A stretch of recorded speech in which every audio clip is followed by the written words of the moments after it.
guys, it's the Black Critic Guy, and before I start this video, I just want to take the moment to thank each and every one of you watching right now, or maybe not even watching, for helping me break 5,000 subscribers.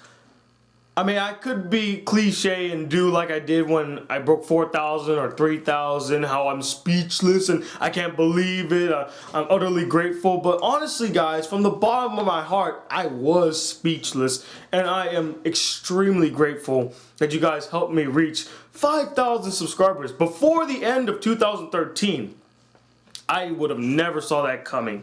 And honestly, I didn't see it coming because all day yesterday I was so busy writing essays, doing assignments, taking an exam. I had no idea I broke 5,000 subscribers. I knew I was close. It wasn't until my good friend TN Showbiz Facebooked me and said, "Hey, congratulations on 5,000 subscribers." I was, what? So I go to check my Facebook, and sure enough, 5,000 subscribers. So again, I just want to thank each and every one of you for sticking around, helping me reach the success I've reached, and I promise you guys, more videos to come. And since this is the week of Thanksgiving, I am very thankful for all of you, and I want you all to know that. But also, since it is Thanksgiving week and Frozen comes out this Wednesday, one of my subscribers by the name of Weston Bab actually asked me if I could do a top 5 Disney/Pixar films, and I thought to myself, since Frozen's more or less a Walt Disney Animation Studio film, I should just do my top 10 favorite Disney films. And I gotta tell you, as much as I always say that this was the hardest list I've ever made, this probably is up there on the top 10 hardest lists to make, because there are so many classics, so many memorable animated features, so many of which affected me as a kid. I loved watching them. They just had such a great impact on me. To dwindle them down to only 10 was a really hard thing to do. But I'm very proud of this list, I really am, because these are the films that I honestly can say I can watch over and over and over again and just have grown in value as I have grown up as well. And of course, being that this is a top 10 Disney animated films list, I'm pretty sure I left out a few choices that you personally have liked, and if I did, I apologize. Again, just take into consideration that these are my choices. These are not set in stone as the end-all be-all greatest Disney animated features. They're just the choices that I made for the ones that affected me the most and I love the most. So if you felt like I left any out, you know what? Leave a comment. Let me know what your favorite Disney film is. And I swear to God, if anybody says Home on the Range, I will block you from YouTube! And one more thing before I get started, I followed a certain criteria when picking the top 10 best Disney animated films. I only chose from the established Walt Disney Animation Studios canon, which means I only picked the movies that came out theatrically under the Walt Disney Animation Studio name, which excludes direct-to-TV movies, direct-to-DVD sequels, any movie released under a other name like Pixar or Toon Disney, so that means Jungle Book 2, Tigger's movie, Piglet's big movie. All those movies are not included on this list. Also excluded from the list is any live action film made by Disney. This is strictly a top 10 animated films list. And honestly, if you think about it, there's not much to pick when comparing from animated to live action. We all know which one's better, and we all know which one's terrible. Yeah, we're slowly trying to forget you. Starting off my list at number 10 is a choice that I think a lot of people might find shocking: The Hunchback of Notre Dom. Now, unlike most of my choices on this list, only 2 films on this list are films that I really didn't enjoy as a kid. Hunchback of Notre Dame was one of them. I just didn't like the dark and depressing tone. I didn't like that the main character did not end up with the hot chick at the end of the movie, and it just frightened me. The imagery was very frightening, and the whole Catholic theme overlining the entire movie it just wasn't for me. Which is pretty ironic considering I grew up as a Catholic. You'd think I would enjoy a movie about Catholicism. It wasn't until I started to grow up that I find a new appreciation for the Hunchback of Notre Dom. And only recently did I realize just how marvelous a film this was. I mean, it has some great musical numbers, some fantastic animation, great voice acting, and probably one of the coolest, most menacing villains I've ever seen in a Disney film, Frollo, who honestly is probably the darkest Disney villain of all time. Number 9 also might be a bit shocking to some people, The Emperor's New Groove. Now, just like Hunchback of Notre Dom, when I first saw this movie as a kid, I really didn't like it that much. I didn't appreciate it. The jokes went over my head, the main character was unlikable, I just didn't follow the plot at all, and I didn't find it that funny. It was only as I grew older that I find more appreciation for the film, and I started to watch it over and over and over again, each time being better than the next. I mean, the jokes started to resonate with me. I laughed out loud so many times in this film. I really love the development of Kuzco and his bond with Pacha. I mean, Kuzco starts off as an arrogant prick. You hate him off the bat. But what's so great about this film is that you start to grow attached to him. You start to learn a bit more about him, and you start to like him. I mean, he's a lovable asshole. But really what made this movie shine, what made this movie really great, an old guy gets thrown out a window. Nah, just kidding. What really made this film really great was Yzma and Krunk, one of the most funniest villains I've ever seen put on film. One of the funniest duos ever put on film, rivaling Timon and Pumbaa. Yeah, I said it, Timon and Pumbaa. They're that great. They are without a doubt the most memorable characters with the funniest lines and best scenes in this movie. You can't leave The Emperor's New Groove and not at least talk about Krunk. Number 8 is The Princess and the Frog. Now, when this movie first came out, it had some mixed reviews. A lot of people didn't like it, and some people said they didn't like it all because it's a black girl or because she was a frog most of the time and she had to root for the prince to save her.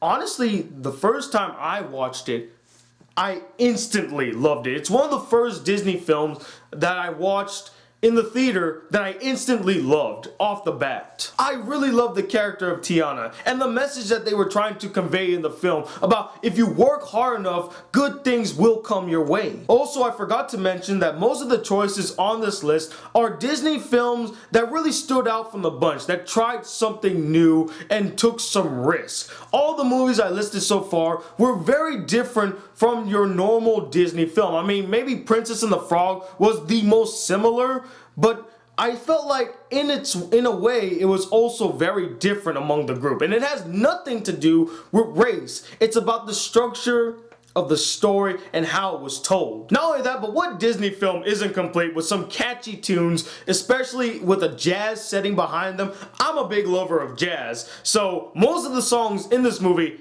I love off the bat. Almost There and Friends on the Other Side are instant classics in my book, and that's why Princess and the Frog is number 8. Who Put the Glad in Gladiator? My number 7 choice, Hercules. Yeah, I know that was pretty weird, but I couldn't help it. Hercules is one of those films, not just a Disney film, but one of those films that whenever you hear one of the musical numbers, you can't help but get up and start dancing or even sing along with. Not only does it have a great story about a guy that literally goes the distance to become the greatest hero Greece has ever seen, but it has some of the catchiest songs I've ever heard in a Disney film, with one of the funniest villains, Hades, voiced by James Woods, that I've ever seen in a Disney animated feature. With some riveting action scenes, great animation, great voice acting, our Zero to Hero has reached the number 7 spot.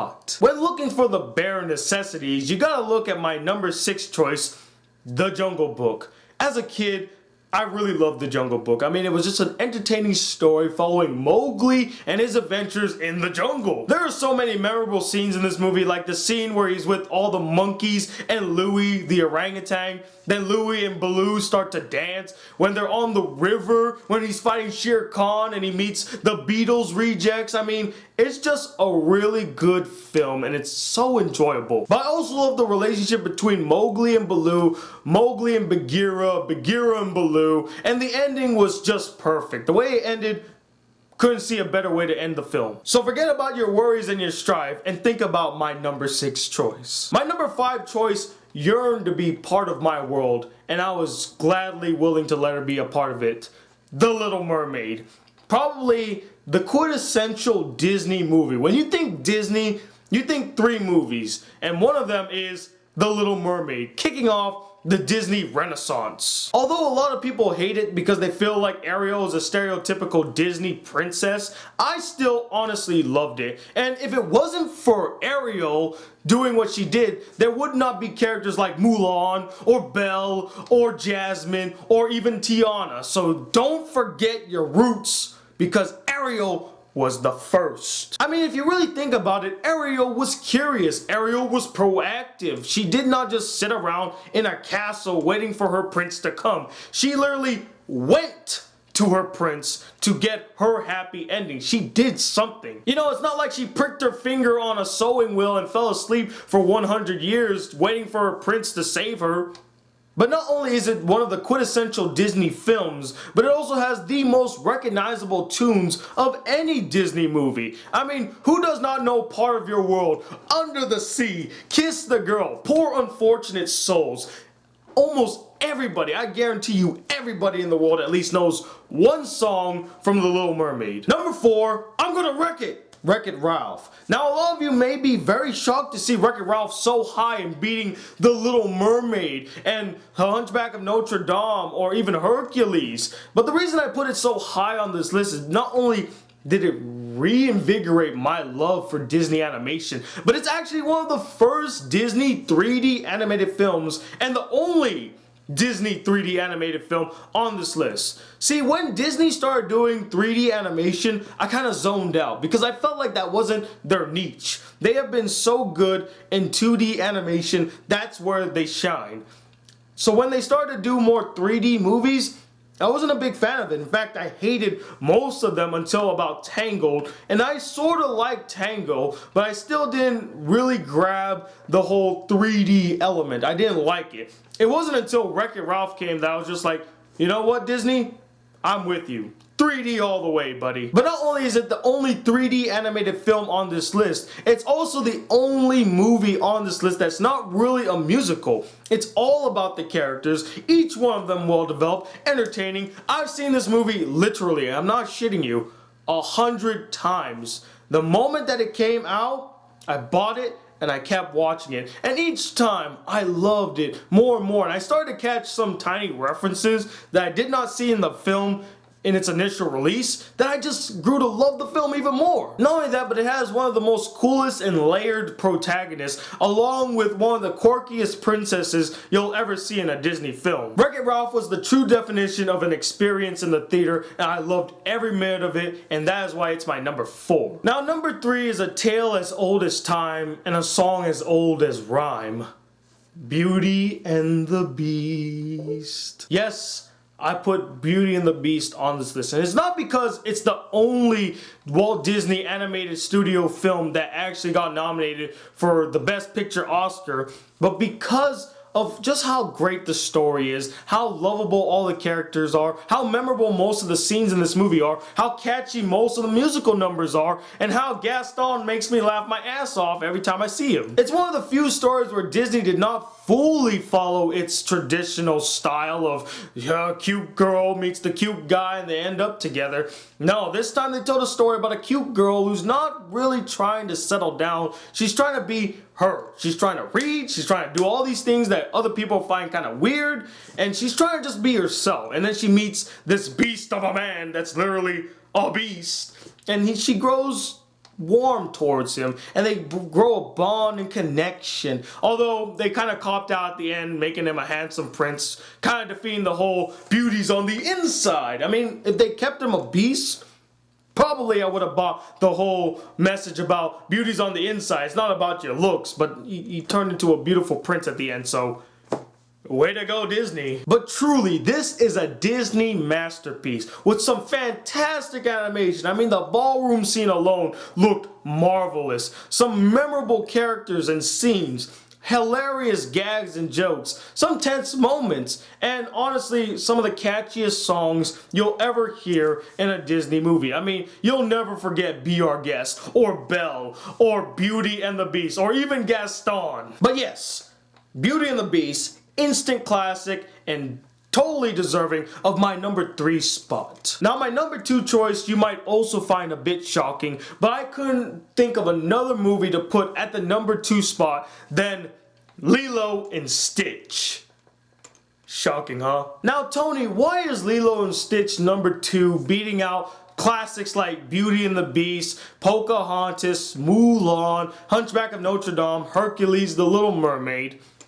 Well, because Lilo and Stitch is without a doubt the most original Disney movie I've ever seen that does not follow any of the Disney archetypes, any of the Disney traditions. It doesn't take place in a mythical or mystical setting. There is no prince or princess. There is no dashing hero coming to save the day.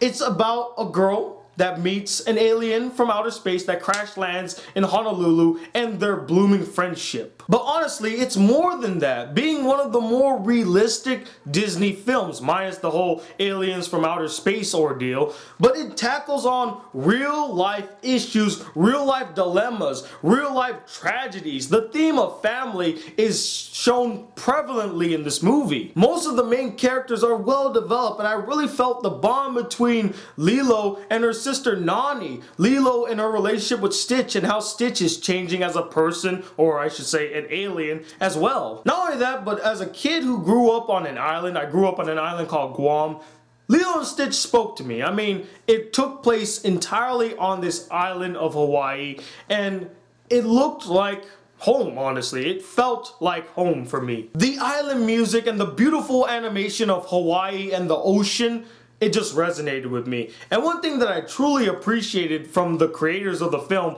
Chris Sanders and Dean, don't know how to say his last name, was the respect that they showed to the Hawaiian culture. I mean, they truly highlighted Hawaii in a very respectable manner, treating the people, not as savages, and actually shining a light on the Hawaiian culture. I mean, most of the songs in the movie are sung in the traditional Hawaiian language, which I found very interesting. Lilo and Stitch is the true definition of a timeless classic. Everything in this film worked perfectly, and I couldn't have picked a better film to be my number 2. And now we reach the big kahuna, my number 1 choice, and I think we all know what it's gonna be. I don't even need to say it, you all knew. Yes, my number 1 choice, as cliche as it may seem, is The Lion King. And I don't care if you guys think it's cliche or that, you know, oh, it's just a ripoff of Kimba the Lion, it's just Hamlet, the animated version. I absolutely love this film. Everything in this film works. I mean, this movie really has everything. It has drama, comedy, betrayal, regret, romance, thrills, everything. Almost every song in the Lion King soundtrack is beloved. I don't know a single person that hated one song from the Lion King. I mean, they might have been irritated by it because of how many times they heard it and they got annoyed, but I don't know a single person on this earth that doesn't at least know one of the Lion King songs or hates any of the Lion King songs. Not only are the songs memorable, catchy, and great, but the score is one of the most epic scores I've ever heard in a movie. Forget Disney films, any movie. Everything just worked for this movie. Spectacular animation, great voice acting, great characters, great writing, great musical score, great direction.